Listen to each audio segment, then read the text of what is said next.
AP రాజకీయాల గురించి thank you very much.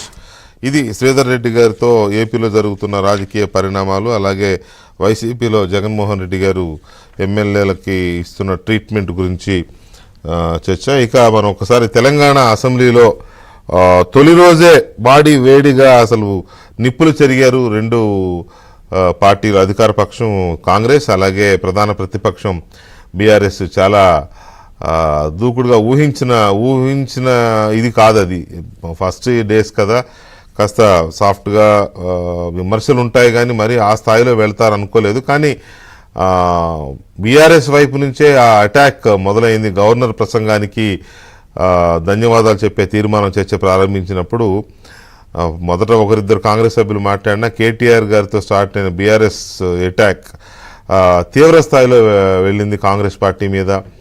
ఎందుకంటే గవర్నర్ ప్రసంగంలో గత ప్రభుత్వం హయాంలో జరిగిన విధ్వంసం అనే పదాన్ని వాడతారా అనే దాన్ని బేస్ చేసుకుని దాన్ని విమర్శించే క్రమంలో, దాన్ని తిప్పికొట్టే క్రమంలో కేటీఆర్ గారు చాలా దూరం విమర్శించారు కాంగ్రెస్ పార్టీని. గత 50 ఏళ్ళు 60 ఏళ్ళు 70 ఏళ్ళు స్వాతంత్రం వచ్చిన దగ్గర నుంచి అలా చేశారు ఇలా చేశారు సంథింగ్ చాలా అటాక్ అయింది. అది కొంత రేవంత్ రెడ్డి గారి మీద కూడా వ్యక్తిగతమైన దాడికి కూడా దారితీసింది.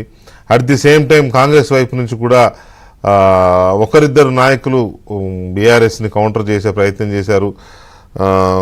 బట్టి విక్రమార్క గారు లాంటి వాళ్ళు సాఫ్ట్గా నచ్చజెప్పే ప్రయత్నం చేశారు. అయినా కూడా బీఆర్ఎస్ వైపు నుంచి దాడి ఆగలేదు. చివరిలో రిప్లై చేసిన ముఖ్యమంత్రి రేవంత్ రెడ్డి మాత్రం బీఆర్ఎస్ పార్టీని ఒక రకంగా చెప్పాలి అంటే చాలా ఫుల్ రేంజ్లో అటాక్ ఇచ్చారు.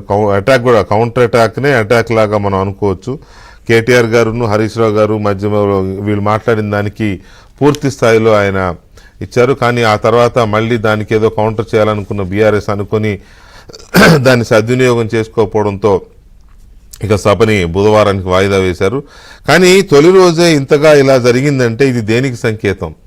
రాబోయే 5 సంవత్సరాలు తెలంగాణ శాసనసభ ఎలా జరగబోతోంది అనేది ఒక అంశం చర్చకి వస్తోంది. ఎందుకంటే ఈ రకమైన యుద్ధానికే ప్రయారిటీ ఇస్తే ఎంతసేపు ఇక నీ హయాంలో ఇలా చేసావు, నీ హయాంలో ఇలా చేసావు అనే ఇదే ఎక్కువ వస్తుంది తప్ప ఈ హయాంలో ఏం జరగాలి, ఇప్పుడు జరగాల్సింది ఏంటి, జరుగుతున్నది ఏంటి, ప్రభుత్వం ఏం చేస్తుంది, దానికి ఒక కన్స్ట్రక్టివ్ సజెషన్స్ ఎలా ఇస్తారు, లేదా ఎక్కడన్నా పొరపాటు జరిగితే ఎలా తప్పుపడతారు, దీని మీద చర్చ జరిగే అవకాశం కనిపించట్లేదు. ఒకవేళ ఇదే టెంపో ఇలాగే కనుక కంటిన్యూ అయితే, పైగా ఇక్కడ కనపడింది ఏంటంటే విపక్షంలో మెజారిటీ సభ్యులు బీజేపీ అండ్ బీఆర్ఎస్ కూడా రేవంత్ రెడ్డి గారిని సీఎంగా జీర్ణించుకోలేని మాటలే వినపడ్డాయి. అక్కడ ఒకరిద్దరు సభ్యులు మాట్లాడిన మాటలు, బీఆర్ఎస్లో మెయిన్ లీడర్స్ కానీ మాట్లాడింది చూస్తే రేవంత్ రెడ్డి గారిని సీఎంగా డైజెస్ట్ చేసుకోలేని